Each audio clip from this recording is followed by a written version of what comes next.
일사천리라고 하는 말이 있습니다. 강물이 입을 열어서 물을 한번 쏟으면 단숨에 천리를 간다 하는 말입니다.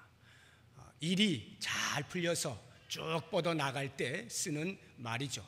그래서 이것을 다른 말로 형통이라 하는데, 만사형통이라는 말 많이 쓰지 않습니까? 만사형통이야, 만사형통이야. 만 가지 일을 해도 언제나 형통한다, 이런 말입니다.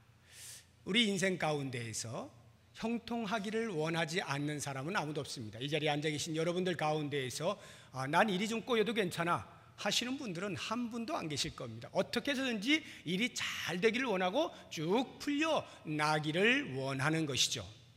정말로 그에 대한 간절한 소망이 있고 염원이 있다면 오늘 말씀에 집중하시기 바랍니다. 오늘 창세기 39장에 요셉이 소개되고 있는데, 이 요셉의 일생 가운데에서 많은 것들을 볼 수 있습니다만, 특별히 오늘 주어진 이 말씀, 여호와께서 요셉과 함께 하심으로 요셉이 형통하게 되었다 하는 이것에 대하여서 집중을 할 필요가 있습니다. 특별히 39장에는 4번에 걸쳐서 이 말씀이 반복하여 나옵니다. 그만큼 요셉은 하나님이 함께 하시는 사람이었고 그 결과 형통의 삶을 살았던 사람입니다. 그러면 그 말씀을 우리가 살펴보게 될 때에 내 인생이 형통할 수 있는 원리들을 찾아볼 수가 있는 것입니다. 39장 2절 보시면, 여호와께서 요셉과 함께 하심으로 그가 형통한 자가 되었다 나오죠. 3절에 그의 주인이 여호와께서 그와 함께 하심을 보며 또 여호와께서 그의 범사에 형통하게 하심을 보았더라. 두 번째죠. 넘겨서 39장 21절을 보시게 되면, 여호와께서 요셉과 함께 하시고 그에게 인자를 더하사 간수장에게 은혜를 받게 하시매. 간수장에게 은혜를 받게 했다는 말은 간수장이 볼 때 요셉이 참 사랑스러웠다 하는 것입니다. 형통하게 되었다 이런 말입니다. 네 번째 23절 뒷부분 보시면, 여호와께서 요셉과 함께 하심이라 여호와께서 그를 범사에 형통하게 하셨더라. 이렇게 4번에 걸쳐서 계속하여 반복하여 강조하는 것을 보면 요셉의 인생의 특징이라 해도 과언이 아닌 것입니다. 자, 그러면 이 말에 의하면은 우리가 형통하기 위해서는 하나님이 함께 하셔야 한다라고 하는 것인데, 이 말에 자칫 오해의 소지가 있습니다. 나는 아무것도 안 하고 가만히 앉아 있는데 하나님이 함께 하시면 저절로 형통하게 되는 것이냐? 그것을 의미하는 것은 아닙니다. 우리가 성경을 바라보는 관점으로 취하고 있는 것을 흔히 학문적으로 칼빈주의라 이렇게 말을 합니다. 칼빈 선생님께서 주석해 놓은 것들이 우리가 대부분 동의하는 것입니다. 성경이 말하는 것입니다. 이렇게 이제 이해하고 받아들이고 있는 것인데요. 그 칼빈주의 가운데 특별히 울트라 칼빈주의가 있어요. 울트라 하면은 초 이런 뜻이죠. 극단적인, 급진적인 이런 뜻인데요. 울트라 칼비니즘 하면은 칼빈주의를 따르는데 극단적으로 따르는 겁니다. 그런 사람들에 의하면 오늘 이 말씀을 가지고 그렇게 이야기합니다. 인간의 의지는 필요 없는 것이다. 인간의 행위는 필요 없는 것이다. 오직 하나님의 주권이 그 사람을 사람들에게 만든다. 이렇게 강조를 합니다. 틀린 말이 아닌데 그렇게만 이야기할 때 성경에서 이야기하고 있는 인간의 자유의지, 인간이 해야 할 여러 가지 책임들, 이런 부분에 대해서 답을 주지 못하고 있다는 데 대해서 이것은 우리가 취할 수 있는 부분이 아니다 하는 것입니다. 이 요셉의 경우도 마찬가지입니다. 여호와께서 요셉과 함께 하심으로 형통하게 되었다는 것이 요셉이 아무런 형통할 만한 아무런 근거도 없는데 하나님이 형통하게 하셨다? 그렇게 쉽게 단정 지을 수 없습니다. 다시 말하면 요셉에게는 형통할 만한 나름대로의 자질들을 많이 갖추고 있었습니다. 요셉이 참 성실한 사람이었어요. 요셉이 책임감이 강한 사람이었습니다. 요셉은 정직한 사람이었어요. 요셉은 자기가 맡은 일이면 끝까지 완수를 해내는 그런 사람이었습니다. 그리고 그 일을 아주 능숙하게 할 줄 아는 사람이었습니다. 그런데 그것을 무시한 채 하나님께서 함께 하셨기 때문에 형통했다고만 말을 하면 그 부분에 대해서 우리가 자칫 놓칠 수가 있다는 거예요. 얼마만큼 요셉이 성실하였는가 하는 부분을 3절을 통해서 볼 수가 있습니다. 3절 같이 한번 읽어보겠습니다. 그의 주인이 여호와께서 그와 함께 하심을 보며 또 여호와께서 그의 범사에 형통하게 하심을 보았더라.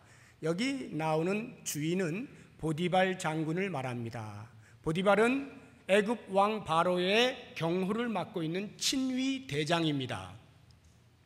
형들에 의해서 미디안 상인들에게 팔려갔는데 보디발 장군이 그 상인들로부터 요셉을 산 거예요. 그래서 보디발 장군의 집에 종으로 끌려오게 된 것입니다.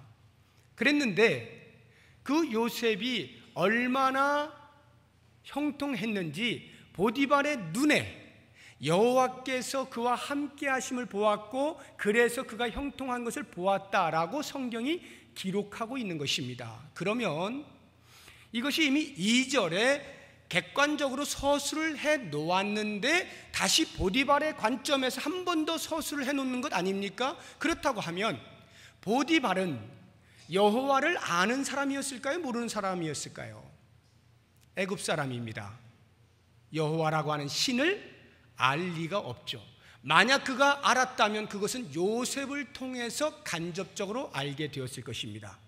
요셉이 그 집에 종으로 사는데 가만히 보니까 저 애가 여호와라고 하는 신을 섬기는 거예요. 그 어떤 신을 섬긴다라고 하는 증거는 여러 어떤 모습 속에서 드러났을 것입니다. 그런데 그렇게 여호와라고 하는 신을 섬기는데 이 요셉이 보통 종하고 좀 다른 겁니다. 보통 종이라 하면 노예의 삶이라고 하는 것은 자기 삶이 없잖아요. 주인의 명령대로 사는 사람이고 주인의 소유입니다. 그렇기 때문에 삶에 대한 비전이나 목적을 갖고 있지 않습니다. 하루하루 그냥 주인이 시키는 거 하면 되고 주인이 먹을 거 주면 먹으면 그만입니다. 그러니까 그의 얼굴이 빛날 리가 없고 언제나 무뚝뚝한 표정에 그저 일 시키시면 하고 안 시키면 말고 의미 없는 그러한 모습들로 사는 게 노예의 삶이에요. 보디발은 지금까지 자기 집에서 종들을 보아왔어도 늘 그런 모습만 보아왔는데 어느 날 갑자기 17세 된 소년 요셉이 들어왔는데 그 요셉이라고 하는 애는 가만히 보니까 그런 삶을 살지 않는 것입니다. 뭔가 삶의 역동성이 있어요. 일을 해도 그냥 시키는 거 어쩔 수 없이 할 수 없이 무기력하게 그렇게 일하는 게 아니라 뭔가 창조적으로 창의적으로 주인의식을 가지고 일하는 모습을 볼 수 있습니다. 일 하나를 시켜놓으면 똑부러지게 일을 하는 거예요. 쉬질 않습니다. 부지런합니다. 또 심성을 보니까 정직한 거예요. 이야, 얘는 보통 종하고 좀 다른데? 이런 생각이 드는 거예요. 무엇 때문에 그렇지? 내가 지금까지 많은 종들을 보아왔어도 이런 노예는 처음이야 하고 가만히 들여다보니까 그가 하나님을 섬기더라는 거예요. 여호와라고 하는 하나님을 섬기더라는 거예요. 그것이 하루가 지나고 한 달이 지나고 1년이 지나고 2년이 지나면서 점점 변함없이 그의 삶이 일관되는 것을 보면서 야, 이 친구는 정말 다른 친구구나. 아마도 그가 섬기는 그 여호와 하나님에 대한 신앙심, 그것이 아마 이를 그렇게 만들어 주는가 보다 라는 생각을 하기에 이르게 되는 것입니다. 그것을 3절에 이렇게 표현을 해놓은 거예요.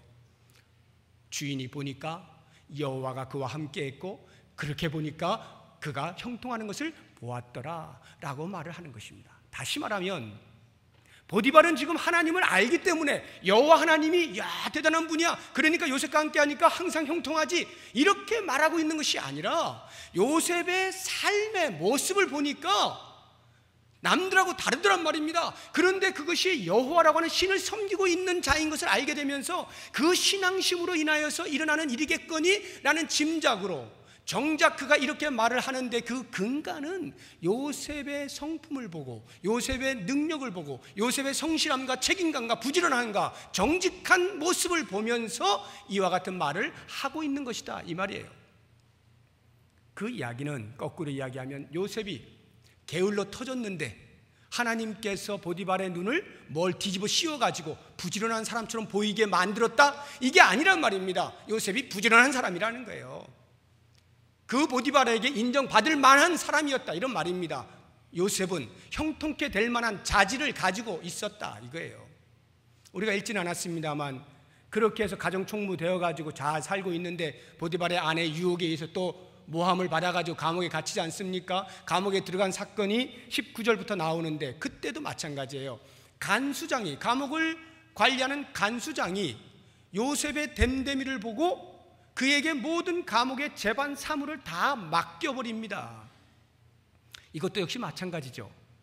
간수장이 여호와를 알기나 아는 사람입니까? 전혀 몰라요. 그런데 하나님의 은혜가 그 위에 있고 하나님이 그와 함께 하시니까 그가 형통하더라.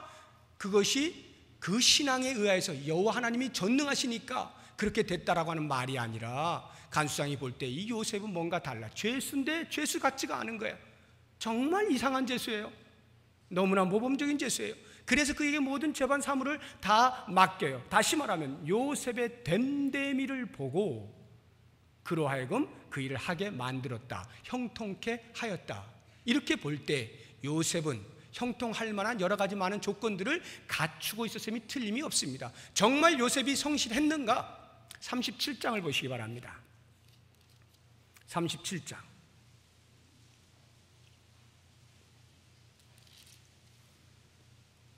2절입니다. 야곱의 족보는 이러하니라. 요셉이 17세의 소년으로서 그의 형들과 함께 양을 칠 때에, 요 말이 요셉의 성실함을 보여줍니다. 형들과 함께 양을 쳤답니다, 요셉이. 그런데요, 요셉은 양칠 소년이 아니었습니다. 아버지의 사랑을 무지하게 받았거든요. 얼마나 받았으면 형들에게는 한 번도 입히지 않는 채색 옷을 입히는 것입니다. 고관 대작이나 입는 채색 옷을 입혀요. 너는 구별되었다, 이 말이에요. 많은 형제가 있지만 내가 너를 특별히 사랑한다. 내가 가장 사랑하는 아내의 장남이지 않느냐 너는. 그러니 너는 항상 나와 함께 있어라, 이 말이에요. 무슨 채색 옷 입고 양을 치겠습니까? 아버지 야곱이 채색 옷 입혀놓고 야, 양 쳐라, 이렇게 했을 리가 만무하잖아요. 채색 옷을 입혔을 땐 적어도 너는 양치 필요 없어, 넌 나와 같이 지내자, 이 뜻 아니겠습니까? 그런데 요셉이 채색 옷을 입고도 그렇게 형들을 무시하거나 그래 나는 아버지의 사랑을 받은 사람이야 이러고 혼자 논 것이 아니라 형들과 함께 양을 쳤어요. 이것은 그의 인생이 그냥 공으로 먹고 살지 않겠다, 논팽이처럼 아버지의 후광을 입고 살지 않겠노라, 이 뜻이에요. 성실한 자기의 삶을 뒷받침해주고 있는 말인 것이죠. 뿐만 아니라 뒷부분을 보시게 되면 이제 12절부터 쭉 보시면은 야곱이 요셉에게 부탁을 합니다. 얘야, 너희 형들이 지금 세겜 땅에 가서 양을 돌보고 있는데 어떻게 지내는지 궁금하구나. 네가 좀 가서 살펴보고 나에게 와 말 좀 해다오, 부탁을 합니다. 그때 요셉이 역시 성실한 요셉으로서 네, 순종하여 갑니다. 그런데 갈 때 그냥 가는 게 아니죠. 그 형들이 아마 먹을 게 떨어졌을지 몰라, 좀 먹을 거 좀 가지고 가, 입을 옷이 좀 떨어졌을지 몰라, 입을 옷 좀 가져가, 뭐 이렇게 해서 좀 짐들을 챙겨서 주었을 겁니다. 그 짐들을 챙겨가지고 가는데 헤브론에서 세겜 땅까지는 몇십 킬로입니다. 요즘처럼 차가 있습니까? 자전거가 있습니까? 걸어서 몇십 킬로예요. 그러니까 얼마나 힘들었겠어요. 땀 삐질삐질 흘려가면서 그렇게 겨우 도착을 했는데 세겜 땅에 가보니 형들이 안 보이는 것입니다. 거기 주변에 있는 사람들에게 물어보니까 그 형들이 도단으로 다시 옮겨갔다는 거예요. 이 정도 되면 요셉이 자기에게 주어진 임무는 사실 다 한 겁니다. 세겜 땅까지 가지 않았습니까? 그러니 그 무거운 거 들고 세겜 땅까지 왔는데 안 보이니까 도단을 어떻게 또 찾아갑니까? 돌아가도 돼요. 집으로 돌아와서 아버지, 제가 세겜 땅에 갔는데 형들이 또 다른 데로 갔대요. 어쩔 수 없이 제가 그냥 돌아왔습니다. 아버지가 혼낼까요? 혼내킬까요? 그렇지 않죠. 할 일 다 했잖아요. 최선을 다했잖아요. 알았다, 그래 알았어, 이렇게 하고 마칠 것인데 그것을 알고 있는 요셉임에도 불구하고 그는 세겜 땅에서 집으로 돌아가지 아니하고 다시 형들이 양을 친다라고 들은 그 도단이라고 하는 것을 찾아가는 것입니다. 세겜 땅에서 도단은 또 몇십 킬로예요. 그걸 들고 또 도단을 찾아가는 것입니다. 뭘 말해주고 있습니까? 요셉은 자기에게 맡겨진 일에 대하여 최선을 다하는 거예요. 책임감 있게 하는 거예요. 부지런한 것입니다. 성실하게 감당을 하는 모습을 우리에게 간접적으로 보여주는 거예요. 뿐만 아니라 요셉의 심성은 대단히 강직했습니다. 정직했어요. 다시 2절을 보시게 되면, 뒷부분 보시게 되면, 그가 그들의 잘못을 아버지에게 말하더라. 형들과 함께 양을 치는데요, 그 형들이 뭔가 도덕적으로 옳지 않은 일들을 행하는 것입니다. 그게 뭔지 모릅니다. 뭐 노름을 했는지 뭔지는 모르겠습니다만은 아무튼 그 잘못한 것을 눈 감아주지 않고 요셉이 촐랑촐랑 아버지에게 가서 다 고자질을 한 거예요. 제가 지금 말하는 것은 나쁘게 표현한 겁니다. 뭐 이런 놈이 다 있어, 형들이 볼 때는 고자질한 거죠. 그런데 적어도 요셉의 심성상으로 보자고 한다면 그는 강직한 겁니다. 옳고 그름에 대한 분명한 판단력을 가지고 있는 사람이고, 적어도 17세의 이 젊은 피로서 그름에 대하여서 그냥 눈 감고 대충 얼렁뚱땅 넘어갈 수는 없었던 강직함이 있었던 것입니다. 그래서 보통 세상 사람들은 그런 사람을 가리켜서 아이고 저 융통성도 없는 놈, 저래 가지고 어떻게 인간관계 해먹고 살까, 너는 고문관밖에 안 되겠어 라고 할 그러한 모습으로 자기의 양심을 지켜내고 있는 강직한 소년이었습니다. 이게 요셉이에요. 바로 이와 같은 모습으로 보게 되어질 때에 요셉은 이미 형통케 되어질 만한 세상적인 그런 요소들을 많이 갖추고 있었다 하는 것을 알 수가 있습니다.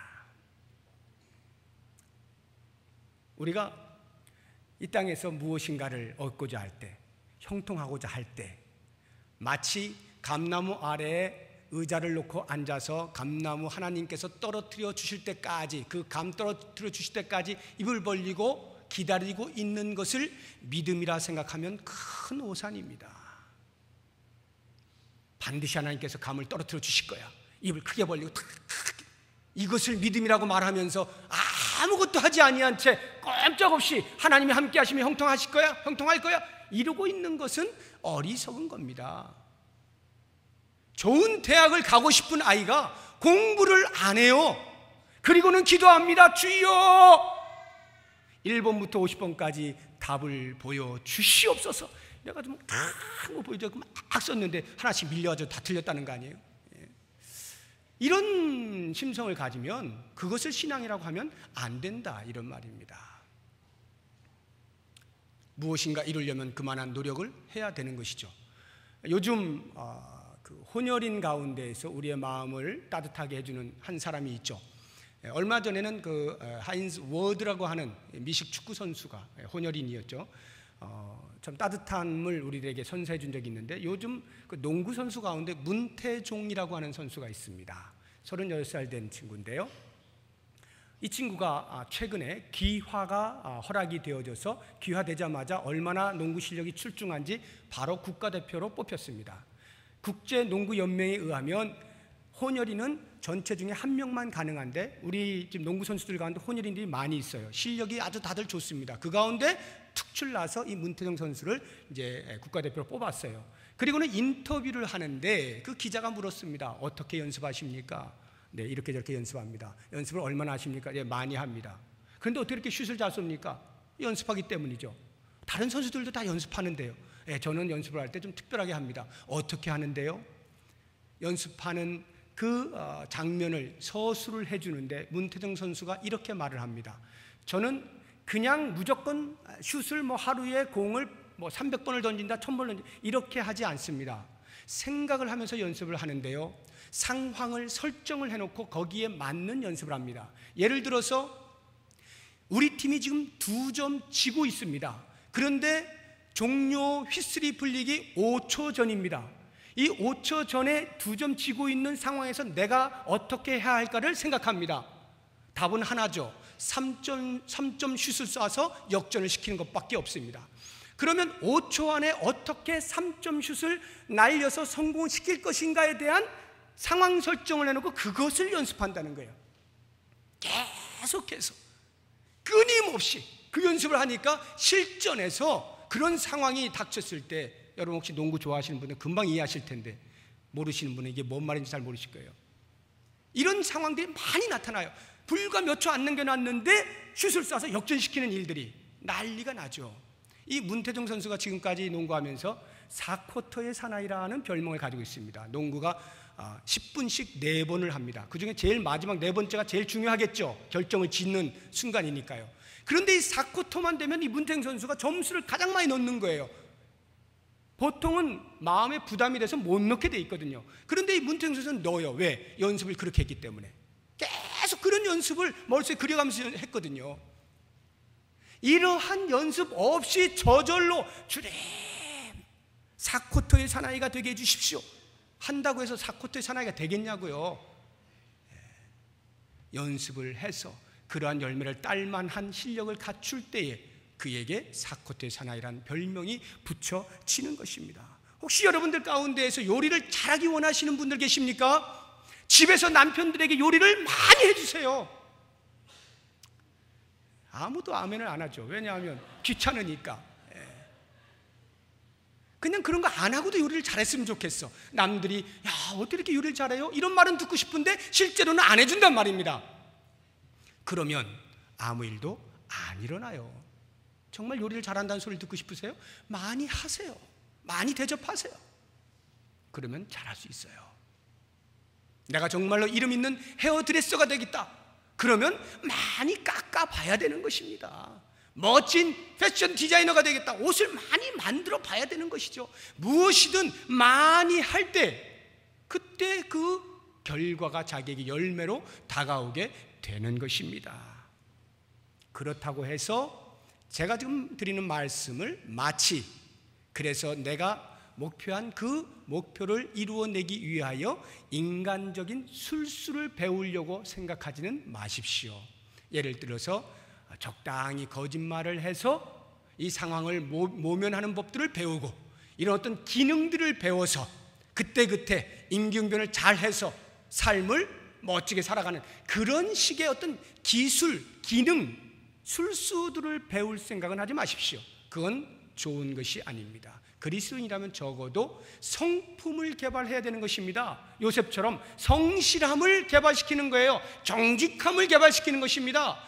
한 번 맡으면 책임 있게 끝까지 감당하는 것, 부지런한 것, 맡겨진 일 완벽하게 해내는 것, 이런 것들을 배우는 거예요. 그랬을 때에 그에 합당한 열매가 나에게 다가오게 되는 것입니다. 자, 그렇다고 하면 이제 궁금해지는 것이 있습니다. 제가 이렇게 지금 인간이 가져야 할 어떤 자질들에 대해서 이야기를 했어요. 그런 것들이 있어야 형통할 수 있다고 했습니다. 그런데 성경을 보면 제가 지금 드린 말씀을 해놓은 부분이 한 군데도 없어요. 직접 저처럼 이렇게 이야기하고 있는 부분이 없어요. 제가 지금 성경에 나와 있는 그 뒤에 있는 것들을 막 긁어가지고 꺼집어내서 여러분들에게 소개하고 있는 해석을 해드린 것이지 성경이 직접 요셉은 이렇게 성실하고 요셉은 이렇게 정직해서 형통하게 되었다 한마디도 없습니다. 어디를 찾아봐도 없어요. 오직 하고 있는 말은 딱 하나, 여호와께서 함께 하심으로 그가 형통하게 되었다. 이 말만 반복할 뿐이에요. 그럼 어떻게 된 겁니까? 왜 그렇게 했습니까? 왜 성경이 분명히 강 목사가 이야기하기로는 그러한 자질들도 필요하다라고 했는데 왜 그 부분에 대해서 언급을 전혀 하지 아니하고 하나님이 함께 하심으로 형통하게 되었다라는 말만 계속하고 있을까요? 그것은 우리의 생각을 깨뜨리기 위한 것입니다. 우리의 생각은 상식에 머물러 있기 쉽습니다. 상식이 뭡니까? 제가 지금까지 말씀드린 게 다 상식이에요. 심은 대로 거둔다. 땀은 자신을 배반하지 않는다. 이 전부 상식입니다. 누가 몰라요 이거를? 성실하고 정직하고 능력이 있으면 형통하는 거 누가 모릅니까? 다 알잖아요. 우리 모두의 상식이에요. 바로 이와 같은 상식에 우리가 아주 쉽게 머물러 있을 수가 있습니다. 우리의 생각들이. 그래서 하나님께서는 그 생각을 깨뜨리시는 겁니다. 인생은 언제나 상식대로만 사라지지 않는다 이거예요. 여러분 한번 보십시오. 우리의 살아온 인생 가운데 정말 상식대로만 사라지던가요? 내가 열심히 일하면 무조건 잘 되던가요? 오히려 옆에 있는 사람 보니까 완전히 논팽이고 일 하나도 안 하고 정직하지도 않고 거짓말만 팍팍 치는데 훨씬 더 잘 되는 거 안 보이십니까? 인생은 그리 정직하지가 않아요. 그리 상식적이지가 않아요. 오히려 이상하게 돌아가요. 그런 경우가 많이 있습니다. 바로 이와 같은 경우에 그리스도인들에게 있어서 그 삶을 어떻게 해석해내느냐? 하나님이 함께 하심으로 내가 형통하다라고 말을 하게 되는 것입니다. 바로 그것을 고백하게 하기 위해서 이렇게 요셉의 삶에 대해서, 그의 능력에 대해서는 이런 방구하지 아니하고 오직 하나님이 함께 하심으로 그가 형통하였다라고만 강조하고 있는 것입니다. 그러니까 여러분, 우리가 보통 그리스도인이라고 한다면 하나님 도와주세요, 하나님 함께 해주세요, 하나님이 도와주시면 잘 될 거, 그거 모르는 사람은 아무도 없어요. 그러니까 우리도 기도하죠. 그러나 지금 그 정도를 하라고 이 말씀을 주고 있는 게 아닙니다. 마치 우리가 요리를 할 때 메인 요리를 아주 근사하게 차렸습니다. 정성을 다해서 제가 다 차렸어요. 근데 뭔가 하나가 빠진 것 같아. 양념 하나가 빠진 것 같아. 이게 뭐지? 도저히 내가 알아낼 수가 없어요. 기도합니다. 하나님 아버지, 제가 이게 거의 다 만들었거든요. 근데 딱 양념 하나가 빠진 것 같아요. 뭐가 빠졌죠? 도와주세요 해서 하나님께서 그래, 소금 빠졌어 하고 소금을 탁 쳐주듯이 그렇게 하나님이 함께 하시는 것으로 이해해선 안 된다, 이런 말입니다. 우리의 모든 성실함과 정직함과 능력들이 거의 대부분을 다 하고 있는데 우리의 영역 너머에 있는 그 어떤 조그만 한 부분, 그것을 하나님이 채워주심으로 내 삶의 형통을 완벽하게 만들어낸다. 그것을 위하여 하나님 도와주세요, 이렇게 매달리고 이렇게 하나님이 나와 함께 하신다라고 고백해서는 안 되는 겁니다. 하나님의 함께 하심이란 내 모든 노력과 의지가 다 동원됐다 할지라도 여전히 그것을 흔들어서 하나님의 방법대로 하나님의 목적을 이루어내시는 분은 하나님이십니다. 하나님이 메인이십니다. 그리고 제가 하는 것은 고작 해야 양념 정도 될지 모르겠습니다. 이것이 하나님이 우리로 하여금 듣기를 원하시는 신앙의 고백이에요. 이걸 가리켜서 하나님이 함께 하심으로 요셉이 형통하였다라고 말을 하게 되는 것입니다. 자, 그렇다고 한다면 한번 생각을 해보죠. 요셉이 보디발의 집에서 종으로 있는데 가정 총무가 됐습니다. 그것이 과연 가능하다라고 생각이 드십니까?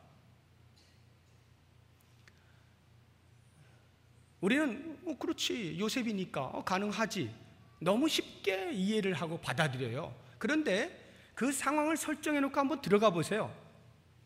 요셉은 결코 보디발에 의하여서 가정 총무가 될 수 없는 사람입니다.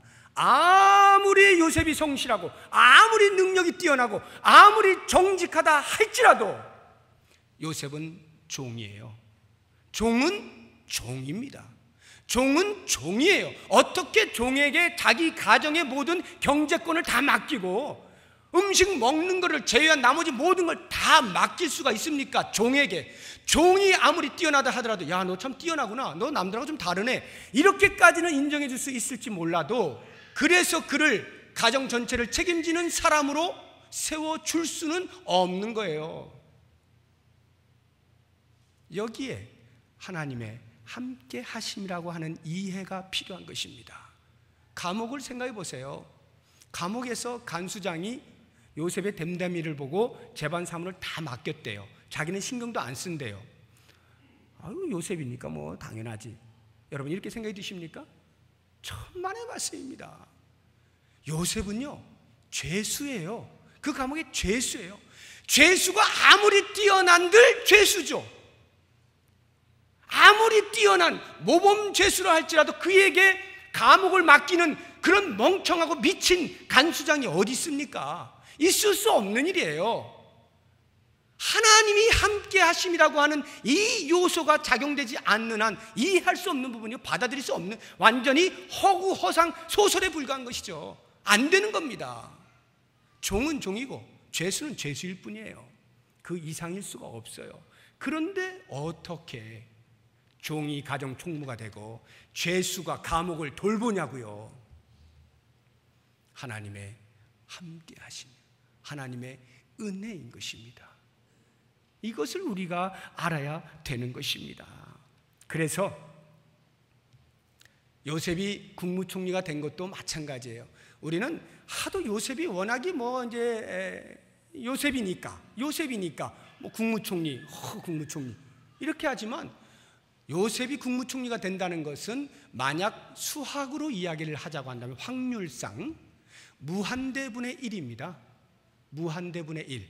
있을 수 없는 일, 불가능한 일입니다. 요셉이 국무총리가 된 데에는요, 두 가지 큰 이슈가 있었습니다. 그것이 바로의 꿈이에요. 꿈 두 가지를 해석을 해주면서 총리가 돼버리거든요. 아무도 바로가 꾼 꿈을 해석해내지 못합니다. 애굽에 있는 모든 술사들이 그때의 감옥에 갇혀있던 요셉을 천거하게 되면서 그가 와서 꿈을 해몽해 주는데 너무 딱 들어맞거든요. 바로가 듣더니, 이야, 하나님의 영에 이렇게 감동된 사람 내가 처음 봤다. 이러면서 너 우리나라 살릴 수 있겠네. 너 국무총리 해라. 제가 지금 드린 말씀 그대로가 성경에 기록되어 있어요. 그렇게 했거든요. 한번 생각해 보세요. 전 세계를 지배하고 있던 애굽 나라의 왕이 감옥에 갇혀있는 다른 조그만 나라에서 온 이상한 종이었는데 어쩌다가 하다가 감옥 갇히고 어디 이렇게 된 그 소년, 기껏해야 거기 그때 27살에서 30살 그 사이인데, 그 나이 된 그 어린 친구가 꿈 해몽해 줬다고 너 우리나라 좀 맡아줘라. 이러는 왕이 어디 있어요? 완전 미친 거죠. 얼마나 요셉이 성실한다 한들 그럴 수 있는 왕이 어디 있겠냐고. 있을 수 없는 거예요. 그러면 어떻게 요셉이 국무총리가 됐는가? 하나님의 함께 하심이 아니고서는 설명할 길이 없는 겁니다. 그래서 요셉이 과정 속에서는 잘 몰랐어요. 내가 왜 시련을 받지? 내가 왜 이렇게 힘들지? 이랬다가 나중에 그 국무총리가 되고 다 모든 그 하나님의 섭리를 이해하게 되었을 때 그의 입에서 고백하는 말을 우리가 볼 필요가 있습니다. 한번 찾아보시죠. 45장 8절입니다.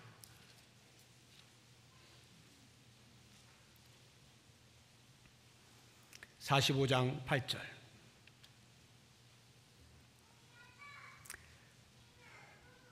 같이 읽어보겠습니다. 그런즉 나를 이리로 보낸 이는 당신들이 아니요 하나님이시라. 하나님이 나를 바로에게 아버지로 삼으시고 그 온 집의 주로 삼으시며 애굽 온 땅의 통치자로 삼으셨나이다. 형들에게 말하는 거예요. 형들이여, 당신이 나를 팔았지만 그러나 내가 지금까지 살아온 삶을 돌아보니 그것이 그런 것이 아니었습니다. 알고 보니까 하나님의 섭리에 의해서 이러이러한 일을 하게 하기 위해서 이렇게 되어진 것입니다를 고백하고 있는 거예요. 자기가 국무총리 되어진 것도 하나님의 섭리에 의해서 무엇인가를 일을 하게 하시기 위하여 세우신 것임을 알게 되면서 고백하는 거예요. 자기의 성실함과 자기의 정직함과 자기의 인간 됨됨이 인격으로 되어진 것이 아니라 철저하게 하나님의 간섭 속에, 하나님의 인도하심 속에, 하나님의 섭리 가운데 하나님의 함께 하시는 은혜로 말미암아 이 모든 것들이 진행되었다는 것을 요셉이 그때서야 꿰뚫어 보게 되는 것입니다. 사랑하는 여러분, 목표가 있으십니까? 이루어 놓고 싶은 목표가 있으십니까? 형통하기를 원하십니까? 열심히 사십시오. 최선을 다하십시오. 성실하십시오. 능력을 기르십시오. 그러나 우리 그리스도인들은 그 모든 것 위에 하나님의 은혜가 없이는, 하나님의 함께하심이 없이는 아무것도 아닌 것을 고백할 수 있어야 됩니다. 이것이 신앙의 눈이 떠진 겁니다. 그래서 예수님께서 어렸을 때 자라나는 그 표현을 누가복음 2장 40절에서는 예수님께서 자라며 강하여지고 육체가 건강해지고 지혜가 충만하며, 여기까지만 해도 인생 사는데 지장 없어요. 지도자 되는데 지장 없습니다. 몸 건강하겠다, 지혜 있겠다, 못할 게 뭐가 있습니까? 그런데 그 다음 말이 붙어 있죠. 하나님의 은혜가 그 위에 임하더라. 예수님은 건강함과 지혜만 가지고도 세상을 휘저을 수 있는 능력이 얼마든지 있어요. 그런데 그 위에 하나님의 은혜가 임하더라. 그때 비로소 하나님의 일을 감당하는 사람으로 형통의 삶을 살게 되어지는 거예요. 이게 예수님께서 우리에게 보여주시고 있는 어린 시절의 모습인 것입니다. 그러므로 여러분, 열심히 하시면서도 하나님의 도우심과 하나님의 은혜와 하나님의 함께 하심을 간절히 사모해야 됩니다. 그때 비로소 우리가 형통해질 수가 있는 거예요. 이제 마지막으로, 그러면 그 형통이라는 것이 정말 형통한가? 요셉을 한번 보자고요. 오늘 말씀을 보면요, 제가 아무리 이렇게 봐도 그리 나도 이렇게 됐으면 좋겠다 싶은 뭐가 별로 안 보여요.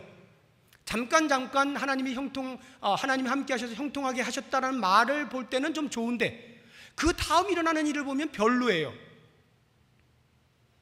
하나님이 함께 하심으로 요셉은 형통했습니다. 아버지 집에서 다른 형들보다 훨씬 더 보란듯이 채색옷 입으면서 멋진 삶을 살았어요.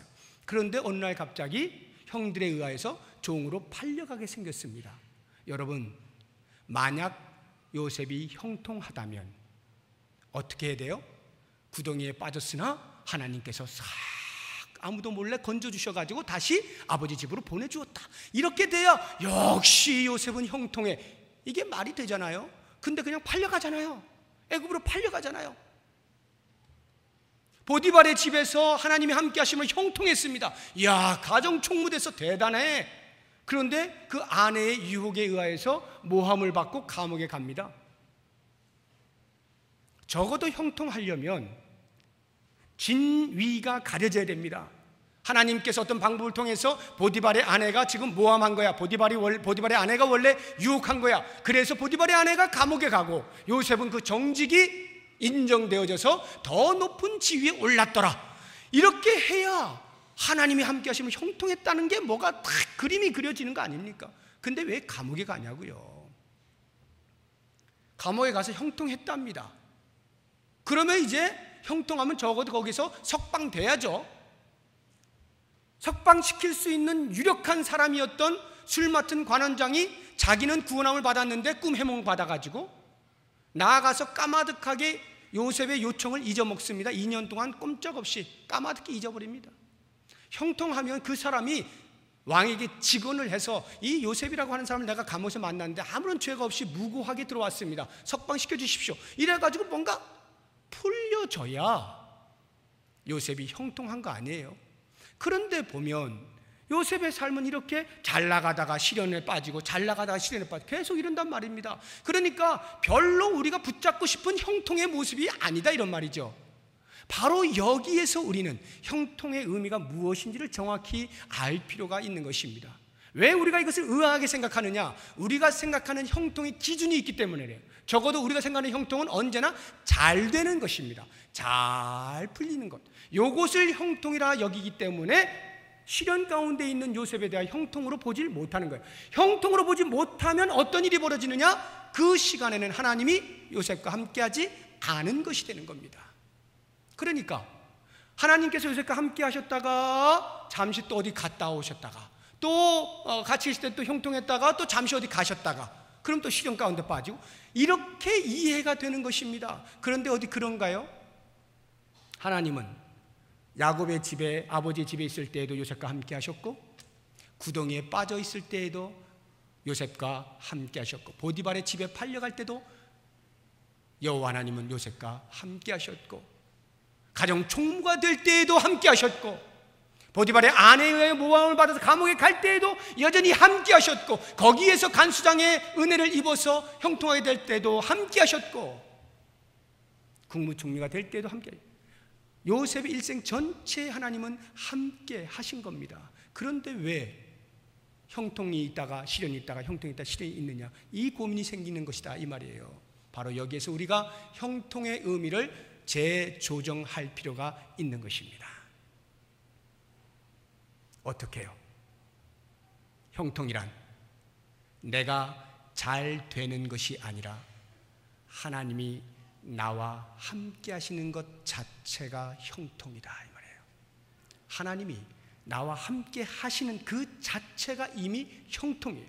그래서 요셉의 삶은 언제나 형통이에요. 그러면 왜 언제나 형통하였더라 이렇게 말하면 되지. 왜 감옥에 갇혔는데 간수장이 은혜를 입어서 형통하게 되었고, 왜 종살이를 하는데 보디발의 은혜를 입어가지고 형통하게 되었고, 이런 기록을 왜 해놓았을까요? 우리의 상식이 종으로 살 때에는 형통이 아니라는 생각을 하잖아요. 시련 가운데 있다고 생각하잖아요. 그러니까 그 상식을 깨는 거예요. 하나님께서 봐라, 이때도 내가 함께 형통하는 거야 보여주는 겁니다. 감옥에 갇혀 있는데 어이구 큰일 났네, 시련 가운데 있네. 우리는 그렇게 생각하지만 하나님께서 보여주시는 거예요. 감옥에 있을 때 나는 너와 함께 있다. 나는 요셉과 함께 있는 거야. 여러분들이요, 잘 들으시오. 나는 요셉과 함께 있습니다. 이것을 우리에게 보여주고 있는 거예요. 그래서 그걸 일부러 기록을 해놓고 있는 것입니다. 마태복음 8장을 보면 예수님의 제자들이 풍랑을 만났습니다. 난리가 난 거예요. 죽게 생겼어요. 예수님은 옆에서 주무시고 계시네요. 주무시는 예수님께 달려가서 흔들어 깨웁니다. 주님이여, 주님이여, 어찌하여 주무실 수 있습니까? 우리가 지금 죽게 되었는데 어찌하여 모른 척하고 주무실 수 있으면 이렇게 태평합니까? 제발 좀 살려주십시오. 두려움에 떨면서 부들부들 떨면서 막 흔들어 깨웁니다. 그때 할 수 없이 깨어나신 예수님께서 그들을 향하여 하신 말씀이 있습니다. 믿음이 적은 자들아, 믿음이 작은 자들아, 왜 두려워하느냐? 제자들은 예수님이 함께 계셨지만 풍랑이 눈에 보이니까 자기들의 삶이 형통치 못한 거예요. 지금 곤란한 가운데 있는 것입니다.